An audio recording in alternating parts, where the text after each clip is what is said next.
Aujourd'hui, on va parler LVMH, L'Oréal et Air Liquide.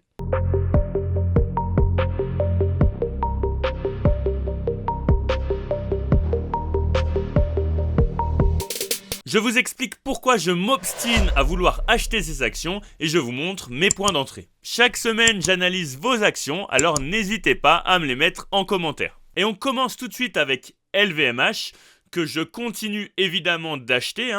Actuellement, on est à peu près au même prix que mon PRU. Vous savez que j'ai réussi à le descendre aux alentours des 700 €. Je vous explique ça dans la dernière vidéo sur mon portefeuille PEA, donc allez la voir si jamais ça vous intéresse. Et actuellement, pour LVMH, vous voyez que même avec un PRU aux alentours de 700 €, on est sous-évalué, comme vous pouvez le voir ici. Ça pourrait évidemment descendre plus, notamment aux alentours des 600 €. Je vous montre mes points d'entrée juste après, mais c'est quand même une action qui n'est pas surévaluée. Et ça, c'est quelque chose de plutôt intéressant. Ensuite, en termes de score, c'est une action qui est extrêmement bien notée. Effectivement, en termes de momentum, vous pouvez le voir juste ici, on n'est pas au top, notamment en lien avec la Chine, je vous parle de ça juste après. Mais par contre, en termes de profitabilité, en termes de rendement, en termes de croissance, en termes de santé financière, c'est une action qui est excellente. Quoi de mieux qu'un beau dividende en croissance quasi constante, hormis période de Covid et en 2014. Donc pour moi, on n'a effectivement pas un gros rendement. Vous voyez qu'on est sur du 1,79, du coup au prix où je l'ai acheté, vu qu'on est aux alentours des 700 €. Mais par contre, c'est un dividende qui est en croissance et donc à long terme, c'est une excellente chose, notamment en termes d'intérêt composé, évidemment, mais aussi parce que pour un même prix, vous allez avoir des dividendes qui vont augmenter d'année en année. Et ça, pour moi, c'est une chose très importante. En termes de payout ratio, on est très bien, on est à 37%, donc c'est pas trop. C'est une entreprise qui garde aussi de l'argent pour investir. Vous savez que c'est une entreprise qui fait beaucoup de rachats, qui a un portefeuille de marques qui est énorme. C'est quasiment un ETF du luxe à elle toute seule, cette marque. Donc, très bon point positif pour le dividende. Pour LVMH, on est sur un PER qui est actuellement aux alentours des 22. Donc, vous savez que pour moi, tant qu'on est en dessous des 25, ça reste intéressant, surtout pour une action de cette qualité. Vous voyez qu'on a un chiffre d'affaires qui est en croissance avec une marge importante, en moyenne aux alentours des 23%. Ça, c'est dû notamment au pricing power des marques du portefeuille de LVMH.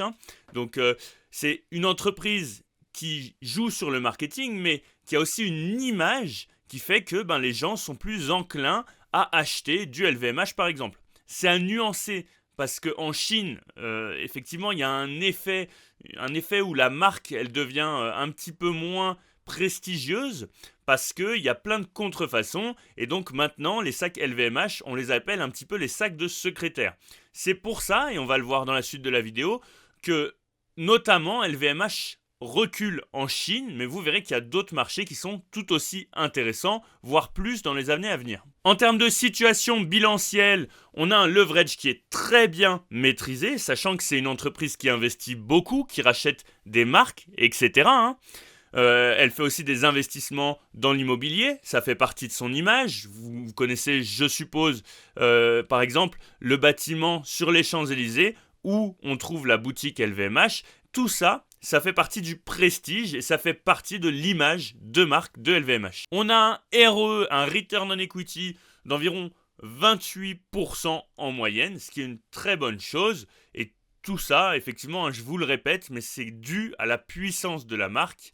Et dans le luxe, c'est quelque chose de super important, tout ce qui est image et tout ce qui est pricing power. En termes de vente, vous voyez que le chiffre d'affaires, il se répartit dans plusieurs catégories, notamment les parfums, les montres, les bijoux, les vins et spiritueux, la mode et la maroquinerie. Donc LVMH, c'est vraiment un groupe qui cherche à se diversifier, notamment dans le monde du luxe, et c'est pour ça que pour ma part, je le considère un petit peu comme un ETF du luxe. On voit aussi qu'en termes de répartition géographique, c'est plutôt équilibré, avec 30% à peu près aux États-Unis, 30% en Asie, en excluant le Japon. On va revenir là-dessus parce que c'est un petit peu en train de diminuer avec tout ce qui se passe en Chine.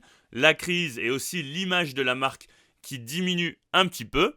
On a 7% pour le Japon, environ 8% pour la France et au global, 16% pour l'Europe, en excluant la France évidemment. Ensuite, on a 12% pour les autres pays et ça, on y reviendra plus tard. En termes de management, pour moi, c'est l'une des plus belles boîtes qui existent, avec évidemment Bernard Arnault qui sert un petit peu de figure de proue à l'entreprise.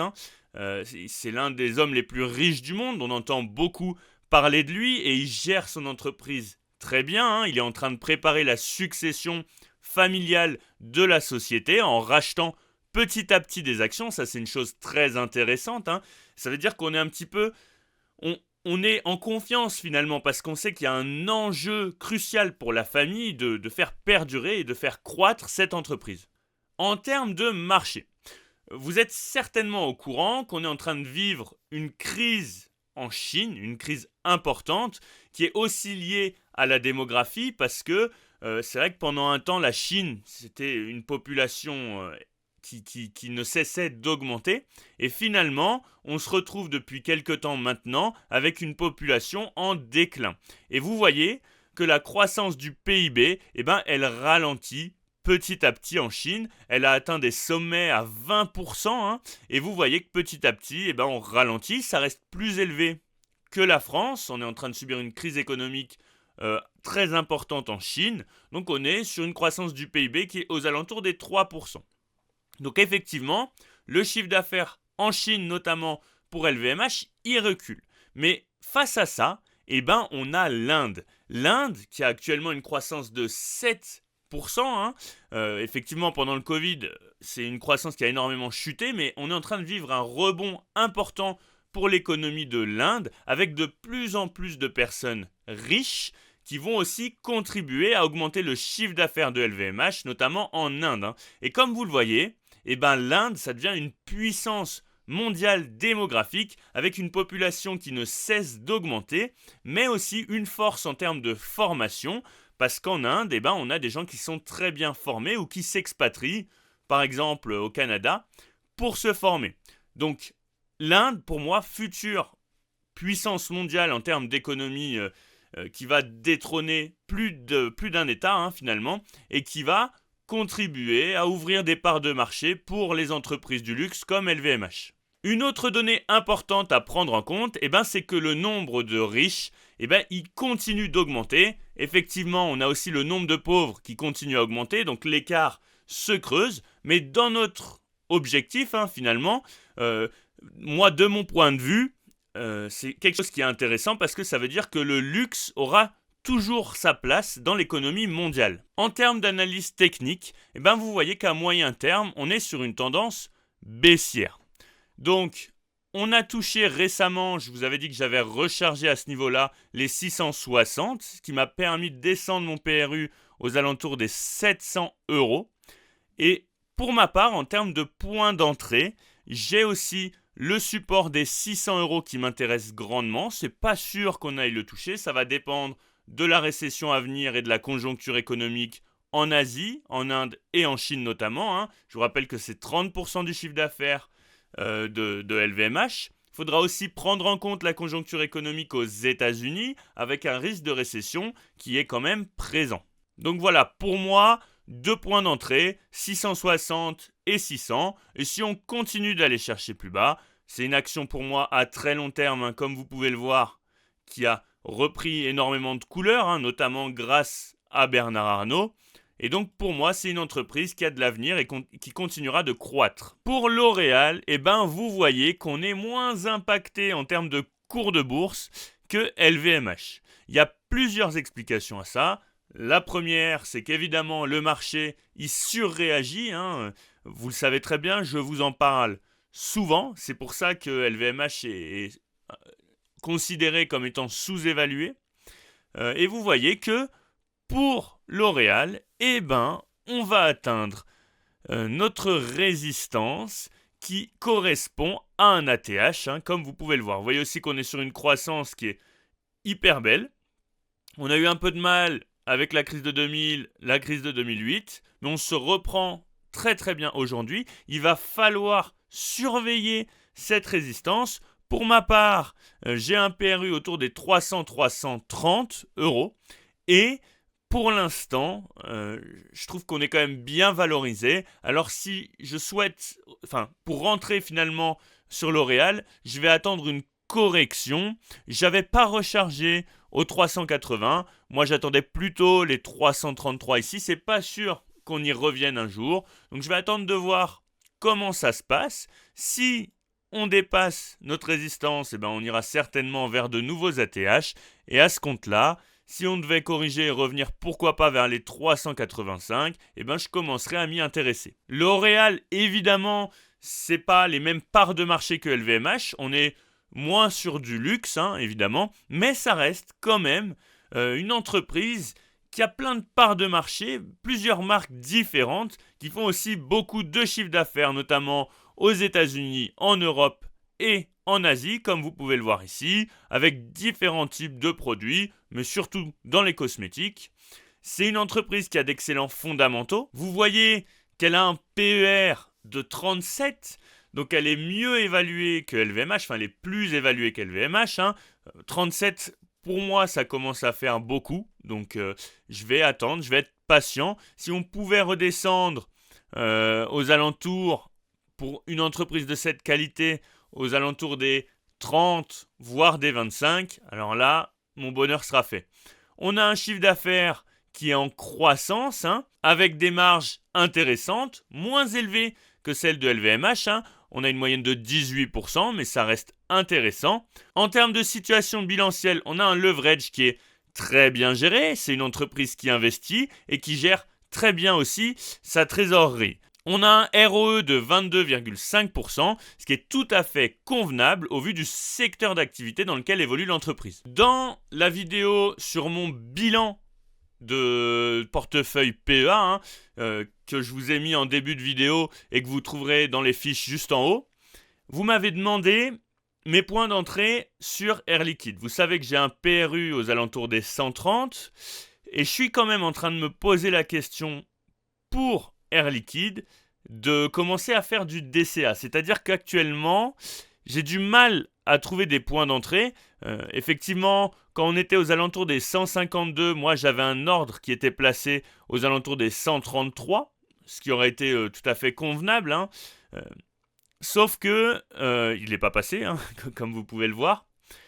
Donc, en fonction de la réaction du cours, si on arrive à break cette résistance des 173, vous voyez qu'on la titille quand même depuis 2 jours. Si on arrive à la break et si on arrive à break cette tendance haussière juste ici, on ira vers des plus hauts et finalement on fera comme on a toujours fait pour Air Liquide et on continuera notre croissance. Surtout que le marché de l'hydrogène, j'ai fait une vidéo dessus, je vous la mets juste ici.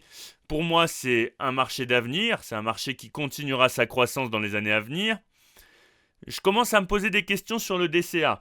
Peut-être 10 actions par 10 actions, parce que je veux bénéficier, j'en bénéficie déjà, mais je veux bénéficier des bonus du nominatif administré, Et si on devait redescendre aux alentours des 152-153, je me poserais moins de questions pour recharger, sachant qu'on a quand même à break plusieurs moyennes mobiles, la moyenne mobile 20 périodes, la moyenne mobile 50 périodes, et si on continue de monter, ça deviendra de plus en plus compliqué d'atteindre ces moyennes mobiles. En revanche, vous voyez qu'en période de crise, on a quand même régulièrement touché la moyenne mobile de 100 périodes. En 2008, on l'avait même break complètement.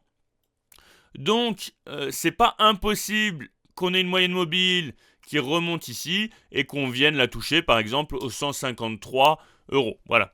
Donc, pour moi, point d'entrée intéressant.